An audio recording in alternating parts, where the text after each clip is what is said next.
ಆಚಿ ಮಸಾಲ. ಎಂತ ಅಡಿಗೆಯ ರುಚಿಯಾಗೋ ರಹಸ್ಯವು 20 ರೂಪಾಯಿ. ಇವತ್ತು ಮಾನ್ಯ ಮುಖ್ಯಮಂತ್ರಿಗಳ ಸೂಚನೆ ಮೇರೆಗೆ ಈ ಒಂದು ಅಭಿಯಾನಕ್ಕೆ ನಾವು ಚಾಲನೆ ಕೊಡ್ತಾ ಇದ್ದೇವೆ. ಸುಮಾರು ವರ್ಷಗಳಿಂದ ಎಲ್ಲಿ ಸಿಕ್ಕಿದ್ರೆ ಅಲ್ಲಿ ರಸ್ತೆ ಬದಿಗಳಲ್ಲಿ ಸಾರ್ವಜನಿಕ ಜಾಗಗಳಲ್ಲಿ ಯಾರೋ ರಾತ್ರಿನೋ ಎಲ್ಲೋ ಯಾರು ನೋಡದೆ ಇದ್ದಾಗ ಈ ಕಟ್ಟಡದ ತ್ಯಾಜ್ಯವನ್ನ ತಂದು ಸುರಿದು, ಇದು ಎಲ್ಲಂದ್ರೆ ಅಲ್ಲಿ ಯಥೇಚ್ಛವಾಗಿ ಸುರಿದು ಬೆಂಗಳೂರಿನ ಆರೋಗ್ಯಕ್ಕೂ ಮಾರಕ ಇದು. ಯಾಕೆಂದ್ರೆ ಇಂಥ ಜಾಗ ನೀವೆಲ್ಲ ನೋಡಿದ್ರೆ ಇದರಲ್ಲಿ ಹಾವುಗಳು, ಇಲಿಗಳು, ಸೊಳ್ಳೆಗಳು, ಅನಾರೋಗ್ಯದ ತಾಣ ಇದು. ಜೊತೆಗೆ ನೋಡೋದಕ್ಕೂ ಕೂಡ ಬಹಳ ಅಸಹ್ಯಕರವಾದಂತ ವಾತಾವರಣ. ಅದು ಅಲ್ಲದೆ ಈ ಸ್ಪಾಟ್ ಏನಿದೆ, ಬೆಂಗಳೂರು ಇಂಟರ್ನ್ಯಾಷನಲ್ ಏರ್ಪೋರ್ಟ್ ಇಂದ ಯಾರೇ ಬಂದ್ರು ಇಲ್ಲಿ ಕಂಪಲ್ಸರಿ ಆಗಿ ಪಾಸ್ ಆಗ್ತಾರೆ. ಇದು ಒಂಥರ ಇಂಟರ್ನ್ಯಾಷನಲ್ ಎಂಟ್ರಿ ಪಾಯಿಂಟ್ ಬೆಂಗಳೂರಿಗೆ.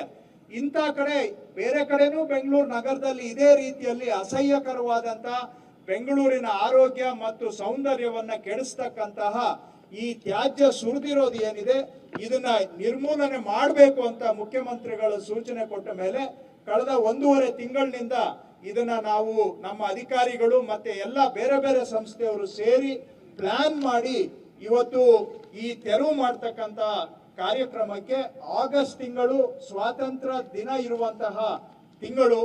ಈ ಆಗಸ್ಟ್ ತಿಂಗಳಿನಲ್ಲಿ ಕಟ್ಟಡ ತ್ಯಾಜ್ಯದಿಂದ ಸ್ವಾತಂತ್ರ್ಯ ಬೆಂಗಳೂರಿಗೆ ಸಿಗಬೇಕು ಅಂತೇಳಿ ನಾವು ನೀವು ಎಲ್ಲರೂ ಸೇರಿ ಜಸ್ಟ್ ಕ್ಲೀನ್ ಬೆಂಗಳೂರು JCB ಮಾಡೋಣ, ಬೆಂಗಳೂರಿನ ಸುಧಾರಣೆ ಮಾಡೋಣ ಅನ್ನುವಂತ ಈ ಅಭಿಯಾನಕ್ಕೆ ಮಾನ್ಯ ಮುಖ್ಯಮಂತ್ರಿಗಳು ಚಾಲನೆಯನ್ನ ಕೊಟ್ಟಿದ್ದಾರೆ. ಸಾರ್ವಜನಿಕ ಸ್ಥಳಗಳಲ್ಲಿ ಸಾವಿರಾರು ಜಾಗದಲ್ಲಿ ಈ ತರ ಇದೆ.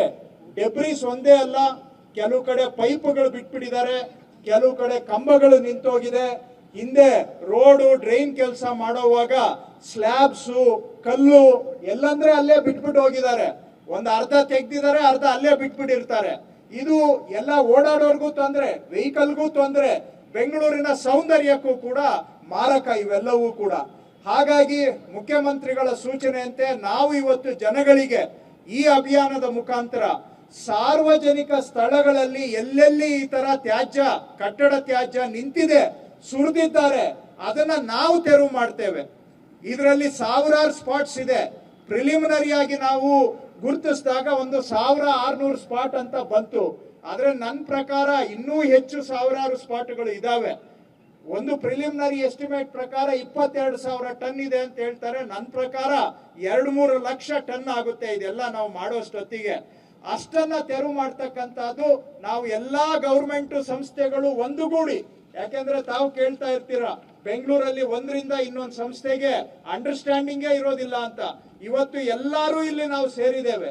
ನಾವು ಬರೀ GBA ಒಂದೇ ಅಲ್ಲ, BESCOM, PWSSB, PDA, metro corporation, ಕೇರೈಡು ಎಲ್ಲಾ ಸಂಸ್ಥೆಗಳವರು ಸೇರಿ ಜೊತೆಗೂಡಿ ನಮ್ಮ ಜವಾಬ್ದಾರಿಯನ್ನ ನಾವು ನಿರ್ವಹಣೆ ಮಾಡಬೇಕು ಅಂತ ಈ ತ್ಯಾಜ್ಯ ತೆಗೆಯುವಂತ ಕಾರ್ಯಕ್ರಮಕ್ಕೆ ಮುಖ್ಯಮಂತ್ರಿಗಳ ಮುಖಾಂತರ ಇವತ್ತು ಚಾಲನೆ ಕೊಟ್ಟಿದ್ದಾರೆ.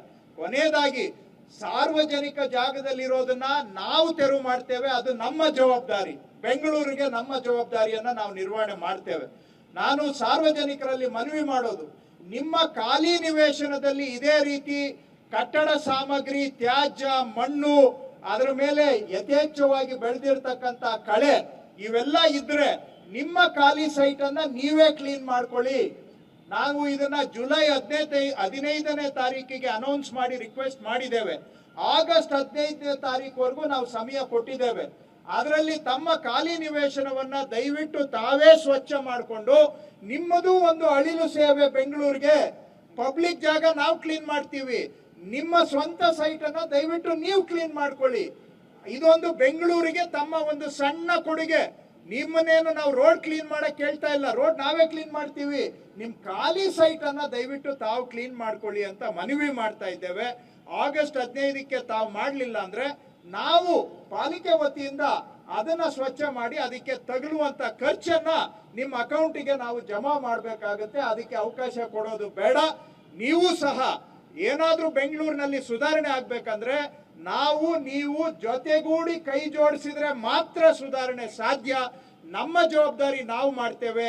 ನಿಮ್ಮ ಒಂದು ಅಳಿಲು ಸೇವೆಯನ್ನ ತಾವು ಮಾಡಿ ಅಂತ ಹೇಳಿ ಇವತ್ತು ಈ ಆಗಸ್ಟ್ ತಿಂಗಳಿನಲ್ಲಿ ಸ್ವಾತಂತ್ರ್ಯ ದಿನ ಇರುವಂತಹ ತಿಂಗಳು ಈ ಕಟ್ಟಡ ತ್ಯಾಜ್ಯದಿಂದನೂ ಬೆಂಗಳೂರಿಗೆ ಸ್ವಾತಂತ್ರ್ಯ ಸಿಗಬೇಕು ಅಂತೇಳಿ ನಾವು ನೀವು ಜೊತೆಗೂಡಿ ಜಸ್ಟ್ ಕ್ಲೀನ್ ಬೆಂಗಳೂರು JCB ಮಾಡೋಣ, ಬೆಂಗಳೂರು ಸುಧಾರಣೆ ಮಾಡೋಣ ಅನ್ನೋ ಕಾರ್ಯಕ್ರಮಕ್ಕೆ ಮಾನ್ಯ ಮುಖ್ಯಮಂತ್ರಿಗಳು ಬಹಳ ಸಂತೋಷದಿಂದ ಚಾಲನೆ ಕೊಟ್ಟಿದ್ದಾರೆ.